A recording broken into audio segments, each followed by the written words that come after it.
Hello friends, আসসালামু আলাইকুম। আমার চ্যানেলে নতুন একটি রেসিপি দেখার আমন্ত্রণ জানিয়ে শুরু করছি আজকের রেসিপি। অনেকেরই অভিযোগ থাকে যে তেলের পিঠা বানাতে গেলে হয় না, নষ্ট হয়ে যায়।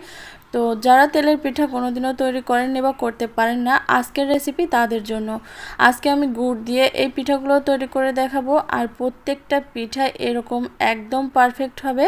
দেখে নিশ্চয়ই বুঝতে পারছেন পিঠাগুলো কতটা পারফেক্ট হয়েছে। তো আপনারা যারা একদমই নতুন তারাও খুব ভালোভাবে এই পিঠাগুলো বাসায় তৈরি করতে পারবেন।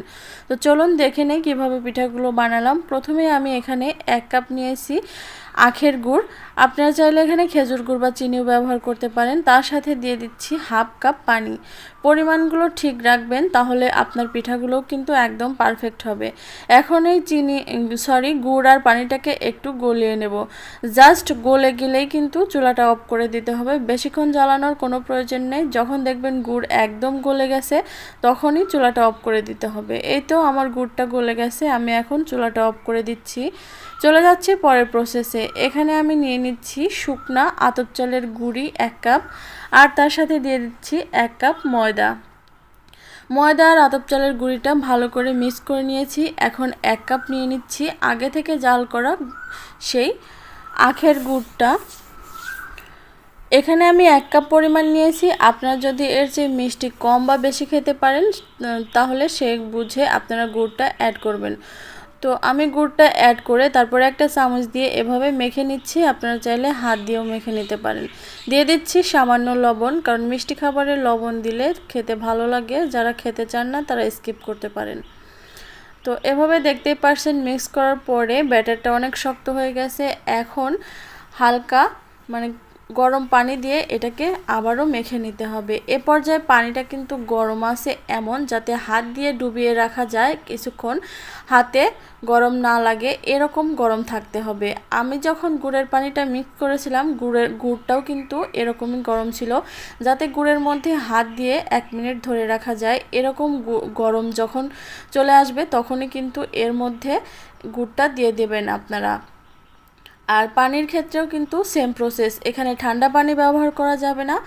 তো একই প্রসেসে গরম পানি দিয়ে এটাকে মেখে নিতে হবে। আমি আবারও বলছি, অল্প অল্প পানি দিয়েই কিন্তু এই ব্যাটারটা তৈরি করে নেবেন। আর ব্যাটারের কনসিস্টেন্সিটা ঠিক কীরকম হবে আপনাদেরকে পরে দেখিয়ে দেব। তো দেখতেই পারছেন আমি কিন্তু অল্প অল্প পানি দিয়ে ব্যাটারটা তৈরি করে নিয়েছি, আর কনসিস্টেন্সিটা হবে ঠিক এইরকম।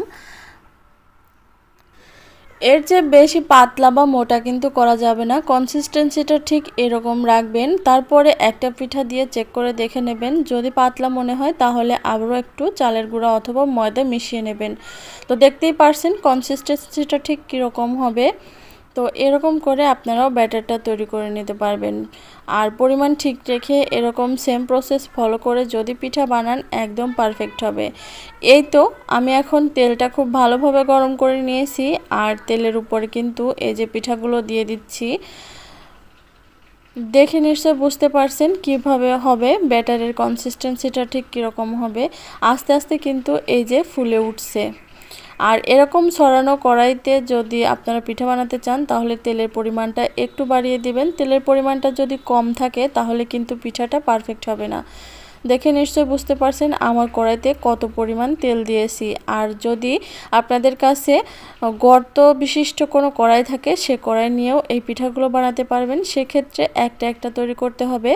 আর এই ক্ষেত্রে কিন্তু এরকম ছড়ানো করা নিলে পরে অনেকগুলো পিঠা একসাথে আপনারা তৈরি করতে পারবেন। তো এই তো এভাবে সবগুলো পিঠা আমি তৈরি করে নিয়েছি। আর পিঠাগুলো কতটা পারফেক্ট হয়েছে সেটা দেখে নিশ্চয় বুঝতে পারছেন। সেম প্রসেসে আমি সবগুলো পিঠা তৈরি করে নেব।